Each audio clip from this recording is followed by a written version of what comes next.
Hello there, I'm Professor Mike, head professor, owner of Sentosa Martial Arts and Fitness. I would like to personally thank you for joining our academy and being part of the team. This video is just a brief, detailed kind of explanation of things you should expect and some things that are going to help your journey run a little bit smoother, all right? Now first, if you're doing Muay Thai, it's very imperative.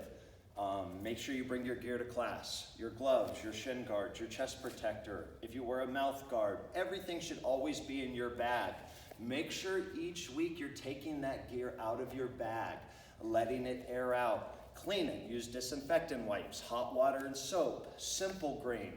Look online for other ways to clean your equipment and make sure you're keeping it clean as well as just letting it air out. You know, occasionally spray something in your bag to keep it smelling fresh. Put a towel in there. Make sure you have extra waters in there. You should really go through that bag like a school bag, literally every week. 2, make sure you wash your uniform. We suggest your shorts are washed inside out so you don't get, reduce potential damage. Minimize your heat on anything with these shorts. Rash guards, BJJ gis. It's very important when you wash the gear, you follow the directions. Now, wear a black shirt if your shirt is dirty. We have a uniform policy. If your uniform's dirty, wear all black or buy another one. We have reasonable prices on shirts, shorts, etc. If you're training consistently, buy another pair of shin guards. The equipment you have will last you a while. However, if you're training 2, 3 more times a week, your gear is gonna get sweaty, smelly, it's gonna wear down.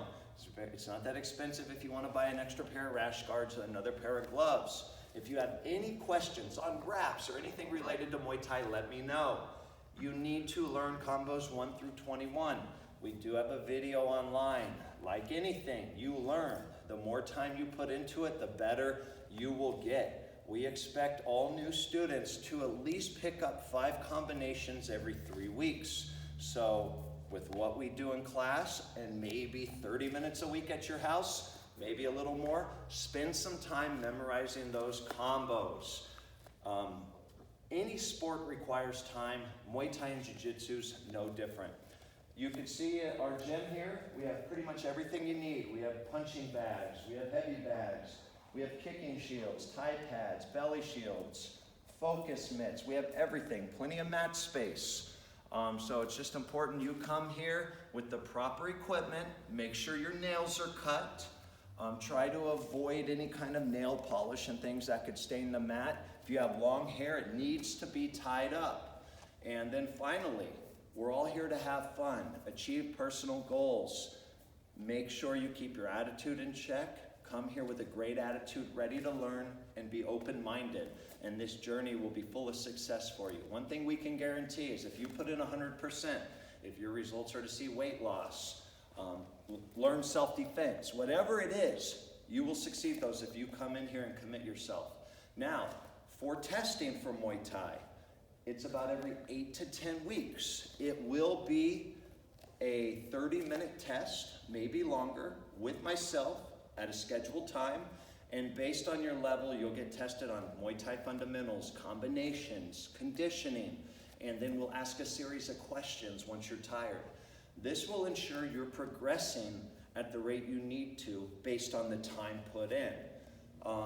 If you want to make rank in Jiu-Jitsu or Muay Thai, testing is required.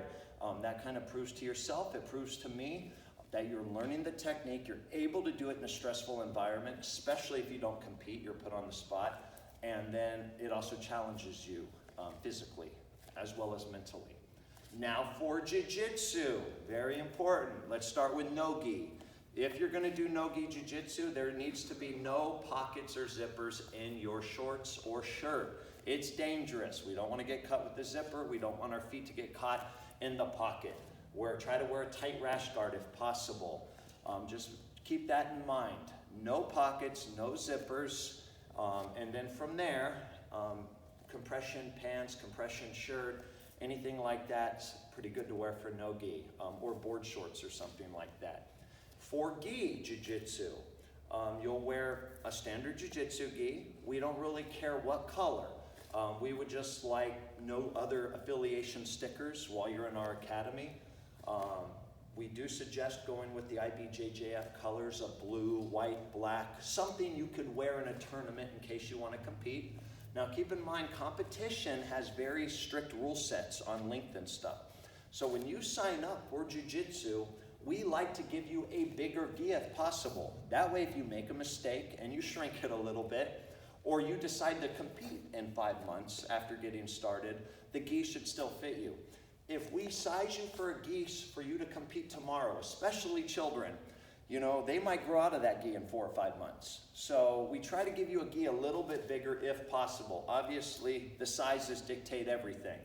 Washing your gi is important. Make sure you do not throw it in the dryer forever.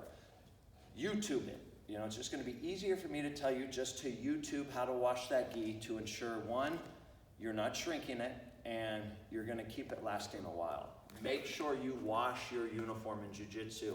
You are going to get a workout like no other. The rolling, the drilling, you're rolling all over the mat. Close contact with individuals. Make sure your equipment's clean. Make sure you have deodorant on. Make sure you're just common, you know, sanitation things, you know.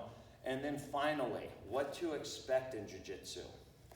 1, know how to tie your belt. Whenever you sign up for jiu-jitsu, you better practice doing your belt 20 times a night until you have it. After about a week, I have 0 tolerance if you don't know how to tie your belt. 2, it is a physical activity. You will be wrestling with someone every class doing technique and then eventually rolling, if not right away. So you need to be comfortable with the fact you will be basically rolling around with someone on the ground. That's why it's called grappling. So make sure that's something you're okay with. Very physical sport in jiu-jitsu. You're almost sparring right away, which means you're doing resistance training, which is one of the biggest benefits of jiu-jitsu is you're thrown in the fire pretty much right away. And for a self-defense perspective, that's great because it gets you used to gripping up with someone who's really resisting. So in real life, if that happens, the panic doesn't set in. Finally, safety in jiu-jitsu. 1, we do not crank submissions. Like in Muay Thai, when you spar, we do not throw punches 100%. The goal of jiu-jitsu is the gentle art. So when you start learning submissions, you flow into them lightly, not hard. There's 0 tolerance for cranking on things. Soon as someone taps, let go. If you're uncomfortable, you tap out. Your partner will let go immediately. Follow the professor's safety guidelines. Each class, I will go over numerous things not to do to protect your shoulders, to protect your knees. Make sure you're paying attention. I've been doing this for decades now, so I've seen a lot that can happen. So my experience can hopefully minimize risk. Nothing's 100% effective, but we want to be safe.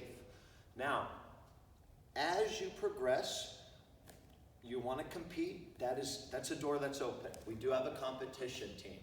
I'll let you know if I think you're ready, or if you think you're ready, you can let me know. We are all for people competing. We just obviously want to put you in a position to be successful, especially the kids, because we don't want to break their confidence by sending them out there if they're too early if they're not ready. But by all means, if they're ready and they're wanting to put in that extra time, competitors must train more. If you're training 2 days a week, that will not cut it. You know, if you want to be a competitor, you need to put in that time because your opponent is putting in that time. And in regards to practicing, sparring, or rolling, remember, as hard as you give it, expect it to come back in that same manner. If you're being overly aggressive and then you get mad because someone else is being aggressive, then you need to look in the mirror, you know? Typically, we'll pick up on things like that. At the end of the day, we want to make sure all of you new students just have a great experience here.